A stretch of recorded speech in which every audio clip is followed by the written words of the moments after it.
vehicle and work your way around to disconnect the other parts. And right now, finally, this thing is still kind of tight. Let's get us a little screwdriver to break that cylinder back. Right. So I'm gonna do is, that's all I have to do is just squeeze that together.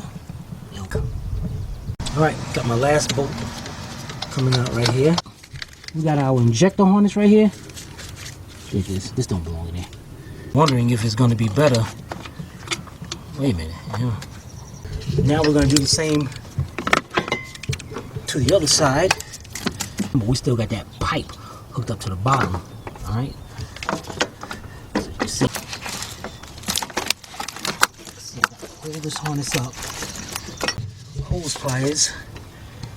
And pretty much right there. So I'm gonna pull the tab back on it and get that, put that back together the same way.